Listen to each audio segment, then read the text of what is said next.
Мечеть превратилась в культурный центр.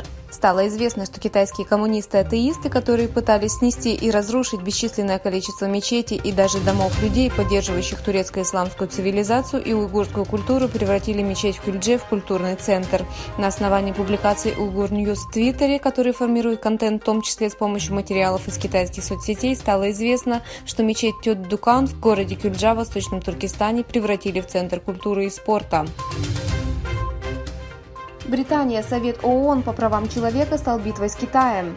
Британский орган по оценке безопасности Verisk Maplecroft недавно опубликовал обзорный отчет, в котором говорится, что растущее влияние Китая подрывает права человека во всем мире и что Совет ООН по правам человека не справляется с этой угрозой. Согласно отчету, характерным примером этого является отклонение предложения Совета ООН по правам человека обсудить ситуацию в Восточном Туркестане, выдвинутого такими странами, как США 6 октября прошлого года.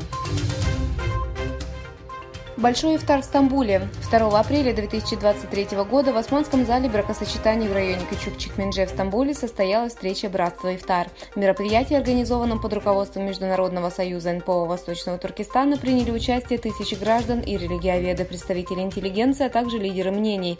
Кроме того, мероприятие поддержали глава миграционного управления Турции доктор Savaş Unlu, президент IHH Фехми Бülent Yıldırım, председатель Высшего консультативного совета Мехмет Гюней, директор иммиграционной администрации Стамбула Байрам Яленсу и его команда, президент ЕТБ в Стамбуле Эмре Оруч и другие руководители различных организаций. США. Аэростату-шпиону из Китая удалось собрать секретную информацию. Утверждается, несмотря на то, что китайский аэростат-шпион, летавший в воздушном пространстве США, удалось сбить, он смог собрать разведданные с нескольких секретных американских военных объектов. В новостях со слов 3 высокопоставленных американских чиновников утверждается, что Китаю удалось управлять аэростатом и совершить несколько пролетов над некоторыми регионами. Положительный ответ президента Ирана на приглашение посетить Эр-Рияд. По сообщениям иранских СМИ, президент Ирана Ибрагим Раиси положительно отреагировал на приглашение короля Саудовской Аравии Салмана ибн Абдель-Азиза Аль-Сауда после принятия решения о возобновлении дипломатических отношений между двумя странами.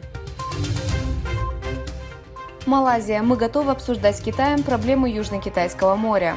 Премьер-министр Малайзии Анвар Ибрагим заявил о готовности обсудить с Пекином проблему Южно-Китайского моря, чтобы защитить деятельность страны по разведке энергоресурсов. Более 9 миллионов мусульман молились в Каабе в первые 10 дней Рамадана. Саудовская Аравия объявила, что более 9 миллионов мусульман молятся в Каабе в первые 10 дней Рамадана. Такое заявление сделал Президиум Саудовской Аравии по делам Харимейна в своем аккаунте в социальной сети. В заявлении отмечается, что 9 миллионов 357 тысяч 853 мусульманина совершили умру и молились в первые 10 дней Рамадана в мечети Аль-Харам.